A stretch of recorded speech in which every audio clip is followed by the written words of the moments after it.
Good Shabbos, everyone. It's a pleasure to be back here in Los Angeles, here at Young Israel of North Beverly Hills, and to be back from Eretz Yisrael, and only good news. Parshat Ve'etchanan, and I want to study with you a comment that one of the rabbis makes on a passage in the Torah about Moshe Rabbeinu, Moses. But I must warn you in advance that this comment is definitely not the actual meaning of the passage. And the reason I want to study it with you today is because I think that it contains a lesson, not so much about Moses as about ourselves. The Midrash is found at the very end of the Torah. The Torah concludes with the obituary of Moses. It says three things about him. Firstly, it says that there's never been anyone like Moshe Rabbeinu because God singled him out and spoke to him face to face. Secondly, it says that there has never been anyone like Moses. Do you know why? Because of the signs and wonders that he did in the land of Egypt. And thirdly, it says that there has never been anyone like Moshe Rabbeinu because of the might and the power that he demonstrated before all the people of Israel. Now, what exactly is the Torah referring to when it speaks of the might and the awesome power that Moses demonstrated in sight of all the people of Israel? You might think that it was leading his people across the Red Sea, Kriyat Yamsuf, right? Or you might think that it was his bringing the people to Mount Sinai. Or you might think that it was supplying them with the manna, during all the years that they were in the wilderness. There are lots of things that you could name as the greatest demonstration of the might and the awesome power that Moshe Rabbeinu had and that he performed in the sight of all of the Bnei Israel. But I bet that you would never think of the one that this rabbi in the Midrash chose. According to him, do you know what was the greatest act of power that Moshe Rabbeinu ever performed? It was the breaking of the luchot, the tablets, that Moses did when he came down from Mount Sinai and saw the Israelites dancing around the Egel HaZahab, the golden calf. Now I ask you, why would that be the most powerful thing that Moshe Rabbeinu ever performed in his whole life? Was that really greater than standing up to Pharaoh and saying, "Let my people go"? Was that really greater than standing up to Korach and his gang of rebels? Was that really greater than standing up to the people when they panicked at the report of the Meraglim, the spies, and said that they wanted to turn around and go back to the land of Egypt? I ask you, really? Think about it. What was so special? What was so powerful? What was so wonderful about Moses breaking the tablets that he had brought down from the mountain? Why was that particular act the bravest and the most remarkable act that Moses ever did in his whole life? Rabbi Mordechai Rogov, who was a Rosh Hashiva in Chicago about 70 years ago, offers this explanation. Moses was up on the mountain for 40 days and 40 nights. And those 40 days and 40 nights were probably the most spiritually rewarding time of his entire life. During this time, together with God, he carved each and every letter of the tablets with holiness and purity and with love and with devotion. And then he came down from the mountain and saw the people dancing around the golden calf, and he realized that he'd made a terrible mistake. He realized that the nation was nowhere near ready to receive the Luchot HaBrit, the tablets. And therefore Moses understood that he had no choice. He had to destroy the tablets. But think about how hard that must have been for him to do. He had to put his blood and sweat and tears into those two tablets.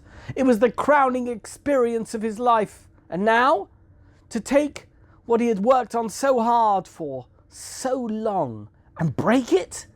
Could you and I do that?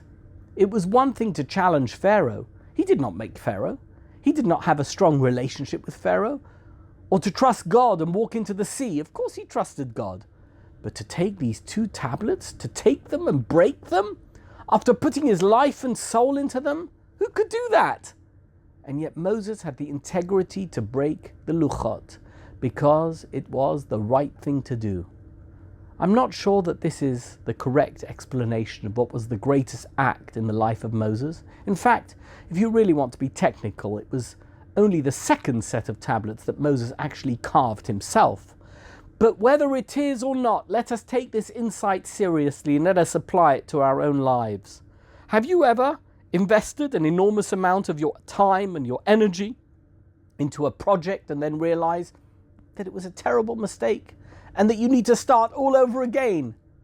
Madame Curie and Thomas Edison each had such moments in their lives. They each worked on a theory for years and years and then realized that their theory was wrong. And what did they do? They abandoned their theories and started all over again until they finally figured out what the right answer was to their question. Many of us, who are not nearly as brilliant as these people were, have had the same experience, albeit on a much smaller scale. Have you ever invested all your money or all your energy in a business venture or some project and then realized that it was not going to succeed and you have to start all over again? Have you invested all your hopes and dreams into a relationship and then realized that the relationship was going to fail, it was going nowhere? If you have, you can understand what Moses must have felt at that moment when he had to decide whether to smash the luchot and start all over again or not. There is a temptation, an enormous temptation at such a time to dig in and hunker down and to stick with your original idea. It is hard, so hard for any of us to admit that we've made a mistake. I'm sure that you have all heard this one before. If I ever made a mistake, I would admit it. But the truth is that it is very, very difficult for any of us to admit that the plan we have worked on for so long, or the dream that we have nurtured for such a long time, or the idea that we have worked on so hard is not going to work. It's hard to do, really hard to do, believe me. Criticizing someone else's work and mistakes is quite easy. Criticizing your own work takes willpower and self-control. Do you know why we break a glass at the end of a Jewish wedding ceremony at the chuppah? Do you know? The explanation for this custom that's usually given is that you break the glass in memory of the Beit HaMikdash that has been destroyed. It is a way of fulfilling the promise. Im eshkachech Yerushalayim. If I forget you, Jerusalem, if I do not place you above my greatest joy, etc., etc. The moment of your wedding is the moment of your greatest joy, and so you break a glass in order to remember Jerusalem at this moment. Isn't that the answer that you've always heard? But there's one source that connects the breaking of the glass at the wedding to the breaking of the luchot, the tablets by Moshe Rabbeinu. Really? Why on earth would we remember that event at the time of our greatest joy, at our wedding? What is the connection between the breaking of the luchot and the moment of marriage? The answer is that it is in order to remind the bride and groom that if their marriage is to be successful, they must emulate Moses, and they must be willing to admit when they are wrong, rather than stand on their pride. They must be willing to follow the example of Moses and give up their preconceived notions when they turn out to be wrong, just as Moshe Rabbeinu did. It's not easy. I have a friend who always says, the only mistake I ever made was that I once thought that I had made mistakes, but I was wrong. And we are all very much like my good friend. It is hard, very, very hard for any of us to admit when we are wrong. But if Moses was able to break the most valuable thing that he had ever created in his entire life, and if Moses was willing to start all over again after all the effort he had put into making the tablets the first time, then perhaps we can do it as well. And if we can't, if we insist that we are right and always right, no matter what, do you know what happens? Then our lives are doomed. First to be failures, and then to be endless repetitions of failures. And our dialogues are doomed to be two unrelated monologues disguised as conversations. We are doomed to talk at each other instead of talking with and to each other and listening to each other. And no marriage can survive that for very long. This is the week when we have read from the Torah the story of how Moses, who is now a very old man, 120 years old, he looks back over his life and tells the new generation that has arisen the story of the great moments in his career. He tells them the story of how he brought the tablets down, and he even is evidently too embarrassed to mention that he broke those tablets and that he had to go back up and make new luchot. Oh yeah, that's understandable. It's human. That is probably what you and I would have done if we were in his place.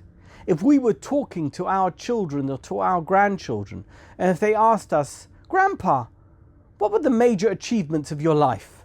we would probably tell him the things that worked out and skip over all the things that really didn't quite work out. Right? No, not right. The real lesson that we should teach our children and our grandchildren is not how we conquered someone else. Anyone can do that. The real lesson we ought to teach our children and our grandchildren is how we conquered ourselves. For that is the most important achievement that we can ever accomplish in our lives.